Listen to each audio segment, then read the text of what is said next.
चलिए और अब बात करेंगे वो उपचुनाव की, क्योंकि प्रदेश में 7 विधानसभा सीटें दौसा, खीवसर, झुंझुनू, चौरासी, देवली, उनियारा, रामगढ़ और सलूंबर में 13 नवंबर को वोटिंग हुई और आज इसका परिणाम आएगा। आज के परिणाम को लेकर कई कयास लगाए जा रहे हैं। बीजेपी के लिए इस उपचुनाव में खोने के लिए कुछ नहीं है, लेकिन बीजेपी के लिए ये उपचुनाव साख का सवाल है। इस उपचुनाव में राजस्थान सरकार के कामकाज का असर हुआ है या नहीं, ये सबसे बड़ा सवाल है। साथ ही आरएलपी और बीएपी का भविष्य भी ये उपचुनाव तय करेगा। इतना ही नहीं, इस चुनाव में कई सीटों पर दिग्गजों की साख भी दांव पर लगी हुई है। इन सीटों पर हार और जीत से भी नेताओं का भविष्य तय होगा। कुल मिलाकर राजस्थान विधानसभा का ये उपचुनाव किसका लिटमस टेस्ट साबित होगा, ये आज पता चल जाएगा। राजस्थान विधानसभा उपचुनाव, जिसमें 7 सीटों पर उपचुनाव का रिजल्ट आज आने वाला है। 18 से 22 राउंड में वोटों की गिनती होगी और 7 सीटों के जिला मुख्यालयों पर ये मतगणना की जाएगी। झुंझुनू, अलवर, दौसा, टोंक, नागौर, उदयपुर, डूंगरपुर में होगी काउंटिंग और सुबह 8 बजे से वोटों की गिनती शुरू हो जाएगी, यानी कि काउंटिंग सुबह 8 बजे से शुरू होगी। सबसे पहले पोस्टल बैलेट गिने जाएंगे, इसके बाद ईवीएम के वोटों की गिनती होगी और सबसे पहले जिस तरीके से रुझान आने शुरू होंगे, सबसे पहले आप नतीजे भी जी राजस्थान पर देख पाएंगे।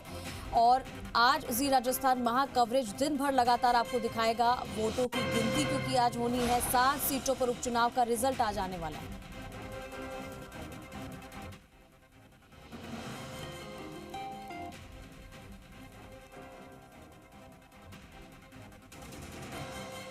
चलिए, हमारे साथ झुंझुनू से अशोक शर्मा हमारे सहयोगी लाइव जुड़ चुके हैं, सीधा रुख करेंगे। अशोक, आज सभी का जीत हार का फैसला हो जाएगा, सभी नेताओं के भाग्य का फैसला होने वाला है। आज रिजल्ट का दिन है, तो आज सभी की सांसें थम जाएंगी, क्योंकि जैसे रिजल्ट आएगा, खैर जब रिजल्ट आएगा वो तब की बात है, लेकिन जैसे जैसे रुझान आने शुरू होते हैं तभी सबकी धड़कनें तेज हो जाती है।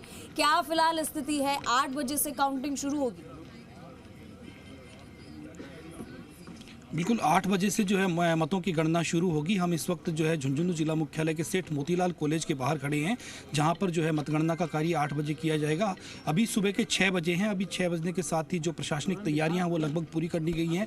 भारी पुलिस जाब्ता जो है वो सेठ मोतीलाल कॉलेज के बाहर एकत्र हो गया है और जो पूरी प्रशासनिक व्यवस्था है उसको करना प्रशासन के अधिकारियों ने शुरू कर दिया, क्योंकि 8 बजे से मतगणना का कार्य शुरू होगा। सबसे पहले पोस्टल बैलेट गिने जाएंगे, उसके बाद 8:30 पौने 9 बजे के करीब जो है वो ईवीएम मतगणना शुरू हो जाएगी और पहला रुझान जो है वो तकरीबन 8:30 बजे के करीब मिलना शुरू होगा। तो 8 बजे से मतगणना जो शुरू होगी उसको लेकर निश्चित रूप से जो है राजनीतिक दल जितने भी हैं उन्होंने अपनी अपनी जो है पूरी झुंझुनू की को लेकर अब की पूरी तैयारी कर ली है, क्योंकि जिस तरह से झुंझुनू की जो सीट है वो एक इस बार राज्य सरकार ने भी इस सीट को हॉट सीट के रूप में लिया था और कहीं ना कहीं अपनी साख से जोड़ के देखा था, तो उसके लिए भी एक बड़ा एक साख का सवाल ये झुंझुनू की सीट बनी हुई है। जी बिल्कुल अशोक, और जिस तरीके से धीरे धीरे रुझान आएंगे उसके बारे में हम बताएंगे, लेकिन फिलहाल झुंझुनू में क्या कुछ इंतजाम किए हुए हैं, जरा उसके बारे में भी बताइए।